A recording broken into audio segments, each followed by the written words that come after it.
Hello, and this is another story time from Japanese history. Now we're going to talk about the Battle of No Ura.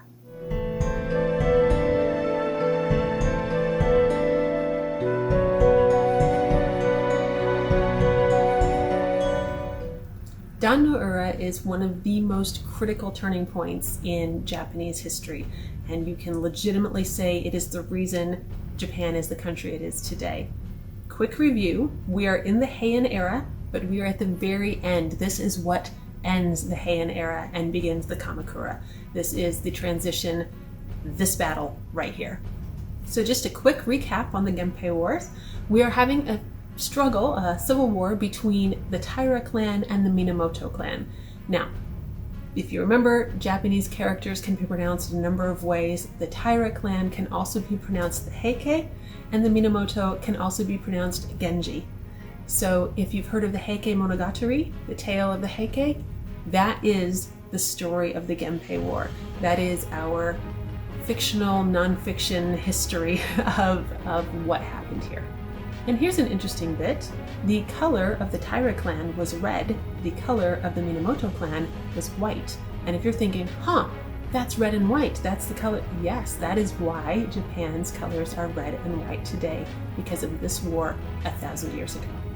The Taira clan was ruling with the emperor. They were actually a part of the emperor's family, as were the Minamoto, so it got very complicated, but the Taira were in power at the time. The Minamoto were rebelling against the Taira.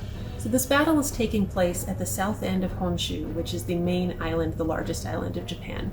And it is at the Shimonoseki Strait, which is a little bit of a curvy little dip between the islands. And let's start by saying this was a bad situation. So the Taira, who had the ruling emperor at the time, but let's talk about the emperor. Antoku is the emperor. There's debate on his exact age because of the way the ages were counted at that time. It can be a little bit difficult to read, what the exact age is, but we know for absolute certain he was less than 8. Okay, so probably between 5 and 8, you'll see him referenced as 6 or 7. All of that is speculation, but we know he was somewhere between 5 and 8. So the Taira clan has the emperor, and they have the imperial regalia, which is the sword, the jewel, and the mirror. We'll talk about those in a bit. But they don't really have any foothold. They have been chased across Japan. They have lost safe place after safe place. If you remember in the Battle of Yashima story time, they were run right into their boats and pursued off the beaches by the Minamoto. They're in very bad condition. But good news, this is a naval battle. They have good ships. They have between 400 and 500 ships. They have better sailors. They have a better knowledge of the tides. Again, we're in a strait between islands, so the tides and the motion of the waters and where in the strait is safe and where is not. This is the knowledge that they have that the Minamoto don't. So this is actually one of their best chances to recover. The Minamoto do not have seamanship on their side, but they have something else. Taguchi Shigeyoshi. Taguchi Shigeyoshi is a Taira general, but his son has been captured by the Minamoto. They're holding him hostage, and they are using him as leverage. Now the Taira get word of this, and they have reason to believe there's trouble on the horizon. And Tomonori actually asks to be allowed to kill Taguchi before the battle begins. And Munimori says, no, he's fine. Spoiler, he's not fine. So partway into the battle, Taguchi actually attacks the Taira fleet from another side. He just completely throws over, joins the Minamoto, begins attacking the ships of his own forces. And he does something even worse. The Taira had hidden the emperor, the child emperor, not on the big beautiful imperial ship, but on one of the other ships to keep him safe. But Taguchi knew which one, and he told the Minamoto. So they start cutting their way through the fleet, going toward the specific ship that has the court. And this has little Antoku on it. It has his grandmother, who is now a Buddhist nun, and it has all the court ladies on it. And they're hiding in this ship, listening to the battle go very badly around them. Now, like any great battle, this has great feats that happen in it that are reported. And this is one of the reasons the Heike Monogatari is our best history, but also a little dubious, because a lot of the feats that are recorded, not just here, but throughout, are maybe a little suspicious. So there's at one point Minamoto Yoshitsune, who is a very key figure, and if they can take him out, they can win, the end. And the Taira clan's Noritsune is pursuing him, and the Minamoto Yoshitsune runs away. And in his flight from Noritsune, he leaps 8 boats across to get away. So, but regardless of how many boats he leaps, it is recorded that he fled, and Noritsune is pursuing him, and 3 men come to cover Yoshitsune's retreat. And Noritsune, in complete badass fashion, takes all 3 of them. He's like, I'm going down, but I'm taking you all with me. And actually grabs onto all of them and takes all 3 into the water with him. Now, as I said, the battle is going very, very poorly, and the Taira realize this. And there's some truly heartbreaking moments recorded. For example, one of the Taira generals realizing that the ship with the emperor is about to be taken, and he just cracks and loses it and begins cleaning the ship, brushing it so that the Minamoto won't find it dirty and they won't be dishonored.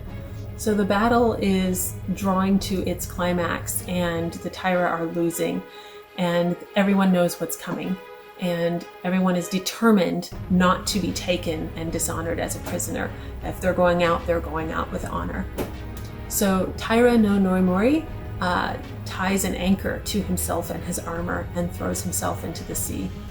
Now the court women and the child emperor, they don't want to be caught either. And most importantly, not only do they have the emperor, who would make a heck of a trophy for the Minamoto, and just, parading his little head through the streets, and they're not going to let that happen. But just as importantly, they have the imperial regalia.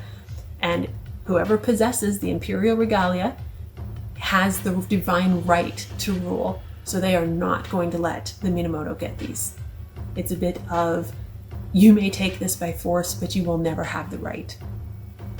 Now, Antoku's grandmother, who was Taira no Tokiko, but now that she's a Buddhist nun, she is known simply as Ni Dono, Ni being number 2, Dono being a term of respect. She's a Buddhist nun of the 2nd rank.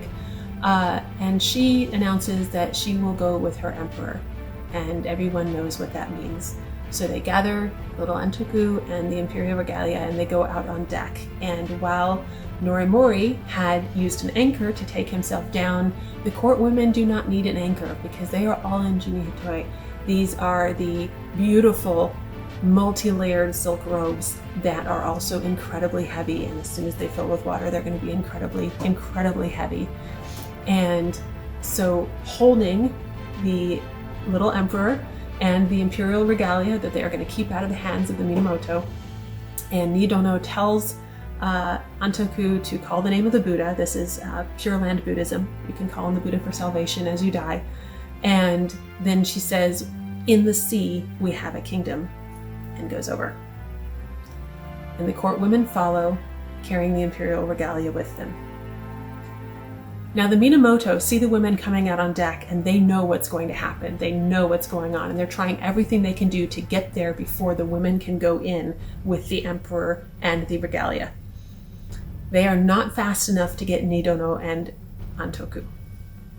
One Minamoto warrior does manage to catch the woman who is carrying the mirror, but the jewel and the sword go into the sea.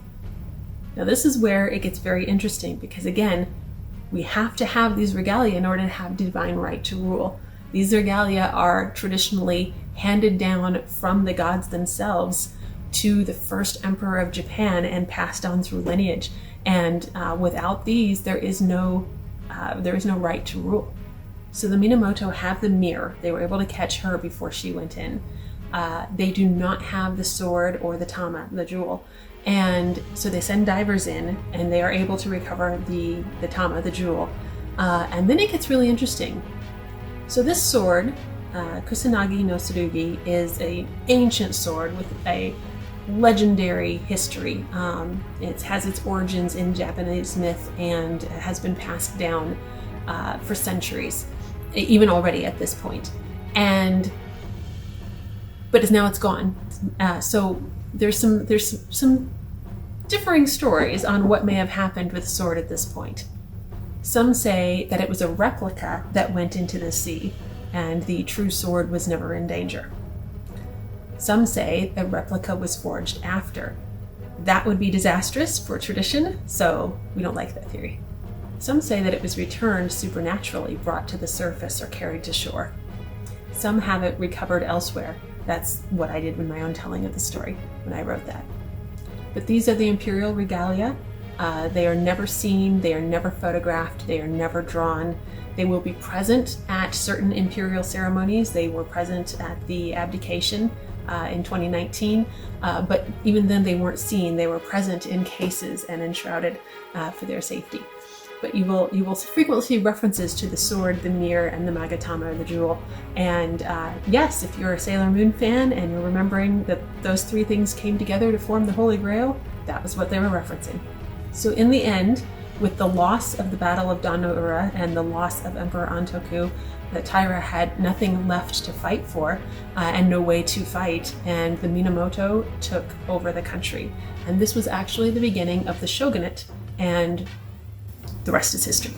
A couple of more points, things you might bump into and encounter related to No Ura. If you've attended any of my yokai talks, you've heard me talk about among other things, the Suzuri no Tamashi, which is the inkstone yokai. And that actually is specifically related to the Battle of No Ura. When scribes would write out the tale of the Heike Monogatari, and they would write out the story of No Ura repeatedly, that story would filter into the inkstone. So at night, the ink would come alive and actually act out the sea battle. Another place you'll see this referenced is in the Heikegani, the samurai crabs, which if you look at, their shell has a natural formation which many people consider to resemble an angry samurai face. So the story goes in popular culture that these crabs bear the spirits of those angry warriors who perished in the Battle of No Ura, and that is why they look like this, because they are the embodiment of those perished samurai. So No Ura being such a critical turning point in Japanese history is something that we should at least be aware of and know how that influenced the country that it became today. So I hope you learned a little something. Thank you so much for coming along with me for another story time from Japanese history.